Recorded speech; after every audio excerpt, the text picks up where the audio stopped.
Kita belajar bareng bersama saya Mas Son di channel Sonilos Official. Kali ini kita akan belajar bareng gimana caranya mengganti polaris digital di speedometer bensin, indikator bensin di motor Supra X 125. Kita akan mengganti indikator bensin di motor Supra X 125 yang tidak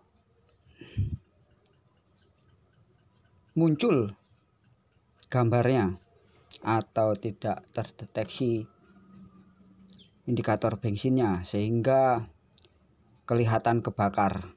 Penyebab terjadinya polaris digital itu disebabkan banyak faktor, yaitu sering motor itu kena panas atau dijemur sehingga mengakibatkan pelepuhan pada indikator di polaris. Polaris itu adalah lapisan sehingga kena panas mengakibatkan meleleh atau melepuh sehingga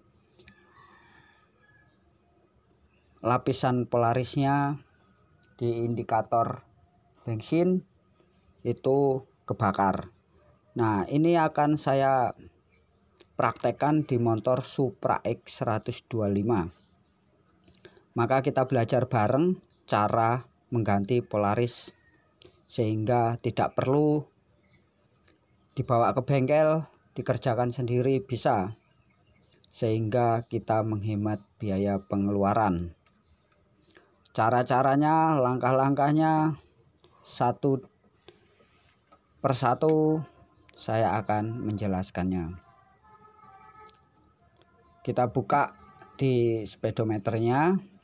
Langkah-langkahnya seperti ini. Kita buka penjepit atau mikanya sehingga kita lepaskan satu persatu baut atau mur yang terletak di speedometer. Kita buka pelan-pelan karena ini adalah sensitif karena hanya kleman, sehingga kita berhati-hati benar supaya klemannya tidak patah. Kemudian teman-teman, ini yang akan kita ganti, yaitu kelihatan toh kalau polarisnya itu melepuh.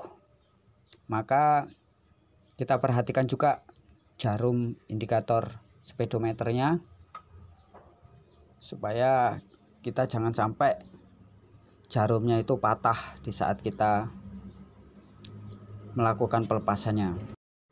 Sebenarnya kita itu bisa menggantinya sendiri dan banyak sekali tutorial-tutorial yang ada di YouTube terkait dengan kerusakan-kerusakan terutama indikator bensin yang terutama di motor Supra X ya teman-teman. Itu contohnya seperti ini, polarisnya itu waktu dinyalakan digitalnya itu nggak bisa terbaca, kelihatan kayak kebakar melepuh.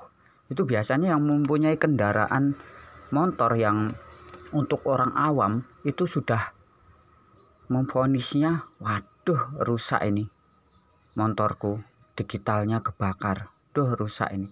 Makanya kadang dikonsultasikan ke bengkel itu banyak yang beranggapan ini harus diganti, dengan biaya, dengan budget yang luar biasa.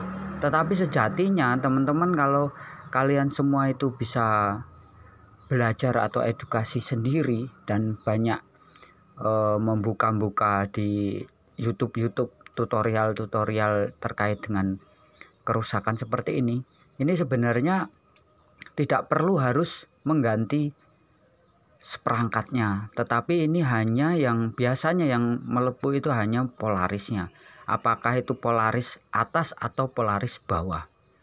Nah, di dalam lapisannya ini ada dua lapisan, yaitu atas dan bawah. Itu bisa kita kerjakan sendiri dan bisa kita beli. Ya biasanya kita bisa juga menggunakan mika atau pelapis LCD HP Polaris yang model-model kaca film itu bisa semua, tapi lebih baiknya ini emang ada khusus untuk Polaris buat digital indikator seperti ini. Kadang kita beli online juga ada yang modelnya sudah ukurannya sama atau kita harus motong sendiri. Ini tutorialnya saya bikin secara detail, tapi ini pengalaman-pengalaman saya. Semoga teman-teman semua itu bisa untuk memperhatikan sendiri sehingga tidak perlu harus ke bengkel. Ini adalah tutorial yang benar-benar saya kasih lengkap sehingga teman-teman bisa memperhatikan video saya satu persatu, jangan di skip, sehingga kalian itu semua bisa ngeh atau bisa jelas gitu. Nah, saya menggunakan alat-alat sederhana, tetapi sejatinya ini adalah yang mempunyai alat sederhana ini semuanya itu ada gitu. Jadi kalian tidak perlu khawatir dan kalian tidak bersusah payah atau kalian tidak salah untuk mengeluarkan budget. Ini Mika yang model kayak gini, Polaris kayak gini, ini harganya ini sangat murah dan terjangkau sekali teman-teman sahabat Sonilos. Sehingga saya kadang membersihkan lem yang ada di LCD ini, saya menggunakan minyak kayu putih. Lem-lem itu benar dipastikan bahwa sudah semuanya bersih, sehingga Polaris yang baru bisa ditempel gitu teman-teman. Tapi nggak harus minyak kayu putih teman-teman, bisa menggunakan dengan lain, tapi dengan pembersih ya, intinya itu bisa. Tapi yang penting jangan menggunakan air murni, itu akan mengakibatkan kerusakan yang lain. Tetapi saya menggunakan ini, memperhatikan berulang-ulang itu saya menggunakan selalu minyak kayu putih. Ya nggak tahu apa sih, tapi saya dari dulu emang saya kalau membersihkan lem itu pasti menggunakan minyak kayu putih, terutama yang berkaitan dengan digital. Nah, ini sudah satu persatu sudah saya rakit kembali sehingga teman-teman juga bisa mempraktekannya. Nah, kita perhatikan juga jarum yang di speedometer itu, jangan sampai teman-teman itu memegang di ujungnya, karena ini adalah jarum. Kalau misalnya ini patah, ini ya ganti. Makanya kita memang benar-benar pelan-pelan, jangan sampai jatuh atau apa. Makanya di channel Sonilos Official ini saya kembali mempraktekkan edukasi dan kita belajar bersama di dunia motor atau perbengkelan. Ya, saya akan memberikan apa yang saya tahu dan semoga teman-teman semua bisa mengerti. Kalau teman-teman bisa mengerti dan memahami, berarti saya berhasil. Apabila teman-teman masih kesusahan atau masih bertanya-tanya tentang cara mengganti Polaris, ya bisa teman-teman DM atau tulis di kolom komentar, bertanya apa yang belum jelas, silahkan bertanya. Mungkin saya akan bisa menjawabnya secara rinci lagi supaya kalian semua itu bisa jelas dan bisa dipraktekkan sendiri. Sebenarnya hanya memperhatikan video saya ini teman-teman sudah bisa mempraktekkan, karena di dalam video saya ini sudah rinci. Ini teman-teman setelah semuanya terakit kembali, sebelum dipastikan terakit semua, maka kita coba dulu. Sebelum mikanya dipasang atau apa, kita coba dulu apakah itu sudah betul apa belum. Kalau seperti ini kan mudah pembongkarannya kembali, makanya kita coba. Nah, ini hasilnya teman-teman, ternyata semuanya sudah jelas dan sudah ada perubahan, dan sekarang sudah kelihatan kinclong itu, kelihatan E dan F 2 kotak itu. Nah, jadi ini adalah sukses dan benar-benar sudah berhasil. Maka kita dirakit kembali, tutupnya mika dan semuanya itu dipasang kembali. Diperhatikan juga jarum speedometernya itu dikembalikan di 0, jadi biar benar-benar bisa berfungsi dengan baik.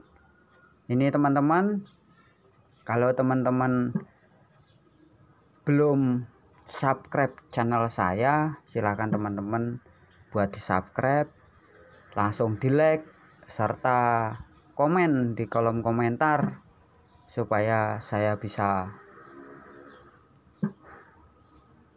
membuat video dengan sempurna.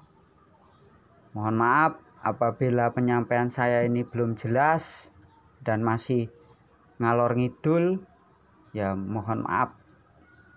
Jadi ini yang bisa saya lakukan dan bisa saya berbagi kepada kalian semua.